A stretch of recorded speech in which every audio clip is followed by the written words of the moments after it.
Hi, so this is experiment number 11, the quantitative determination of fluorescence using fluorescence spectroscopy.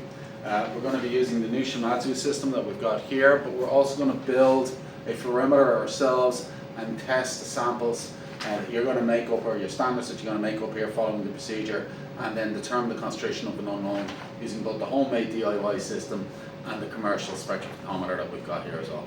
So I'll run you through now the actual construction of the DIY fluorimeter, and then I'll run you through the use of the software for that, and then I'll run you through the use of the software for the actual fluorescence spectrometer commercial. It's pretty straightforward, pretty easy. So I'll get into that now. Okay, so when you come in, what you'll find is some of the various optical components. This is a bit of a mixture between 3D printed components and components, optomechanical components from Tor Labs. The first thing you'll have is an optical base plate. You're going to have a large kind of plate that you can stick onto that. You're going to have that guy there that you can actually then screw into it. You're going to have your sample holders in one of these beam cubes here, okay? On this, similar to the one that you would have built before, you've also got your cuvette holder, okay? When you're placing that in, make sure that these lines, these grooves here line up with the holes on this guy here. So it sits in like that, should snap in, it does, there we go. And then what I want you to do is take 4 of these smaller kind of rods and place them through the hole. There's 2 lengths of rods on the bench, just be aware of that. One's got an extra little attachment on the top. Don't use this one. Use the smaller of the 2 for the start of it, okay? So slide in the poles through it.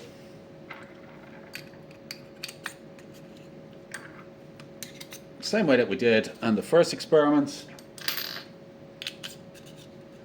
Okay, so what you want is something kind of resembling that, and you can tighten up all the little grub screws here as you go along. You'll find a range of Allen keys sitting in here for you to play with.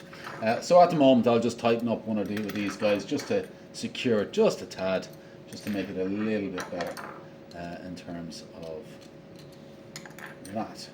Okay, there we go. Right, so once that bit's done, okay, so you're going to have the little holder in there. The next thing that we want to do is we want to place on our fluorescence lamp. Now, what we've got in here is a little LED, a blue LED.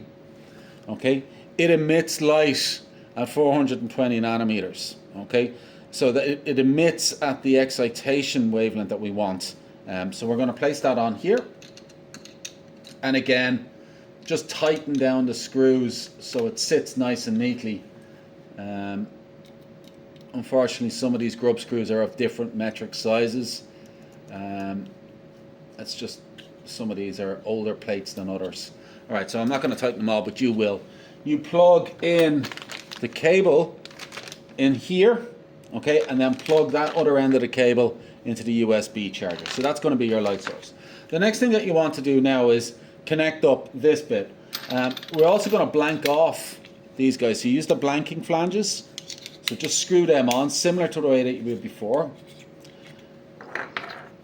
And the big difference with today's experiment on some of the other spectrometers that you're going to do, it's done in a 90-degree geometry. Okay, go in. There we go. That can be a bit fiddly to get those guys on. There we go. Alright, so we've got the 2 blanking flanges now, either side. I've got my light here, I've got a blanking flange here and a blanking flange here, but I've got an open port on this side, and that's the side that I'm interested in. Okay, the next thing that I'm going to do is screw in. On the end of these longer poles, you'll see that there's a little grub screw at the end. I want you to screw them in to these 4 holes that you can see just here on the actual cube itself. So screw them in.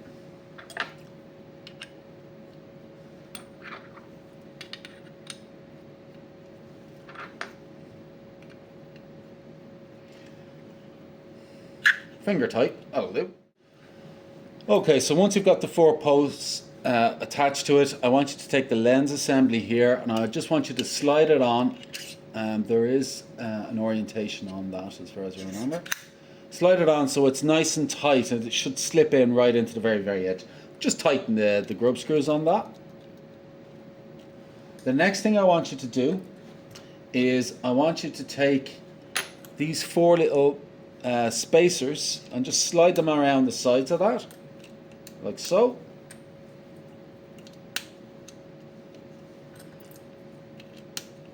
And then what we want to do is take the slit assembly. Okay, I'm not sure if you can see the slit. There you go. Take the slit assembly, and with the mounting hole pointing downward, so the slit is vertical, I want you to slide it on, like so. Place the little post, screw it into the bottom, like so. Tighten up the little grub screws so that they're not slipping around on you. Alright, so that's fine. Take the four blanking, the larger ones, and now slide them on, or you can push insert them.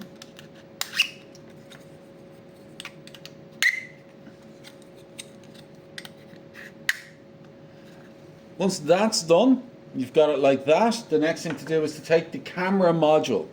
Okay, the camera module's got a little bit of a diffraction grating stuck in front of it. This is just a USB webcam, that's all it is. It's been mounted.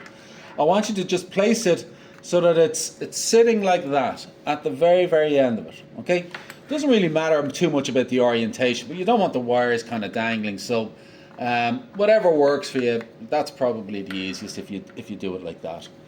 Once you've got that, place it onto the actual base plate, secure it down, make sure nothing is moving around and it's not going to slip off and break or whatever it is. That's really, really, really important when you're mounting anything, that it's secure. And just use your Allen keys to make sure it's not shifting, and just use one of these M6 nuts and just screw it into place and you're good to go.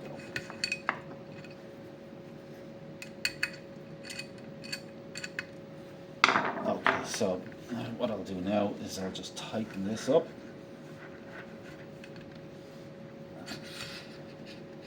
Now you could use any kind of optical base plate you want, or it doesn't really make that much of a difference. The last thing is the lid. When you place your cuvette in there, place the lid on top. It just blocks out any external light. So that is your system. That's what you're looking to build. Now you're going to use a light source. It's just your LED, so we'll plug that in. I'll do this one now. Okay, so charger, plug in the USB, take that end and place it into that. Sorry, wrong way up. Make sure you're putting it in the right way. It's one of those old-fashioned USBs, so it's not a USB-C. Plug that into the wall and turn it on. And we should see a blue light being emitted by my sample. And I think you can see that now on the actual camera itself. There we go. So you can see it. It's emitting a blue light. That's my excitation wavelength. I'm going to take my sample, I'm going to place it in here, and I'm going to show you what that looks like now. Okay, so my sample, I'm actually going to make sure I leave it. It's in one of these 4 clear-sided quartz cuvettes. These are expensive, don't drop them. They're not easily replaced. I've got a little black holder here that you can actually just place the cuvette in when you're not using it so you don't damage it. Just sit it on the bench beside it. So lift off the lid, place in your sample, and you'll see it's actually starting to glow. Perfect. Okay, place the lid on it, it'll block out any external light. Okay, so once that's done, the next thing to do is unwind this cable and plug it into the PC, the same PC that we're actually using for the actual instrument itself. So we'll bring that over now. So on the front of the PC, you'll find a few empty USB ports. Just plug the camera from the actual spectrometer into one of them. There we go. Perfect. Okay, so when you come to use the instrument, the homemade spectrometer, we're going to use this software. For the commercial, we're going to use this software. There's an instrumentation year 2 folder in here as well. So double click on the spectrograph software. It'll come up with checking the status and all that. Just ignore all that. It'll take a second.